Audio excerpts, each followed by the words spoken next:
actually came into love the Cinema Show much later in life, really only very, very recently. And I loved getting to see it live on the last Domino tour. But I think the Cinema Show might be in my top 5 Genesis songs. I think it's such a fantastic song. And if you rank all of the super long songs, you know, a lot of people will put like Supper's Ready in the musical box, and what else would they put in their kind of like the top songs of their earlier stuff? Maybe The Knife.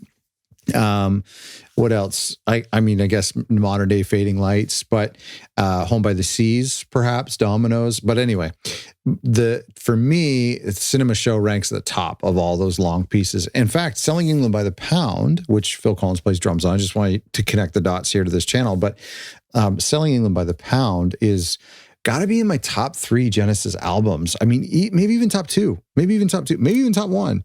Now, I know you're thinking, Scott, please tell me what your favorite Genesis albums are in order, and we'll save that for another video, another day. But so let's talk about the Cinema Show. And I mean, obviously, Genesis were putting together all of these different pieces from different songs that they would put together, and Phil would do these grooves that were sometimes free jazz inspired, and they were really weird time signatures. And you know what I love about the Cinema Show, though, is that it has a melody to it. The ARP solo has a melody to it from Tony Banks, and it's the groove. And I think this is where we can bring it back to Phil Collins. But you know, when it goes, take a little trip back, as soon as after that kind of bigger moment, it locks into that groove, which it does later in the song. And I believe it's mimicked as well in Firth of Fifth. I believe that kind of melody into that groove is mimicked a little bit on another tune.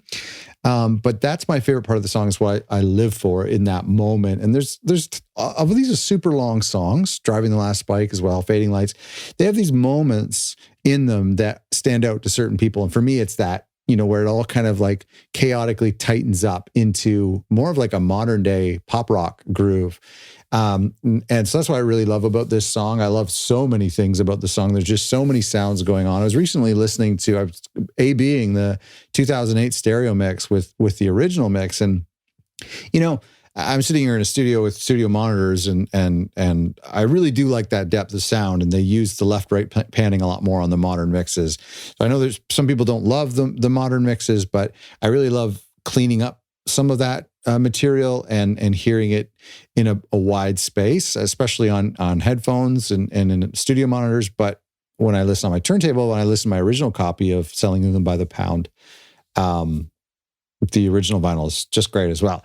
Let me give you a little bit of real quick, some stats about this. I mean, Selling England by the Pound came out in October of 1973. It was recorded of just a few months earlier. Boy, they didn't have many pressing plant delays that they do now.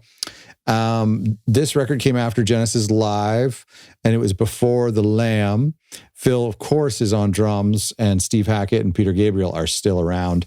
So many great tracks. This is such a special album for me, but the Cinema Show stands out. Well, actually, my favorite song from this album is I Know What I Like, which is, I think, my favorite song from Genesis, period.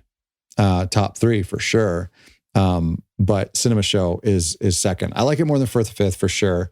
Although that is a very, very special song, really great song, but Cinema Show is really beautiful as well. And I'm curious, though, what your thoughts are for Cinema Show. Where would it rank? Because when Genesis fans rank the songs, they often put Cinema Show, the Cinema Show loses out to Supper's Ready and to Musical Box, which I think this is such a cooler song. I think I just like it better. So I'm curious where this tune ranks for you, especially you Phil Collins fans, because this is a little bit more melodic, a little bit more poppy, if you will, than some of those other tunes.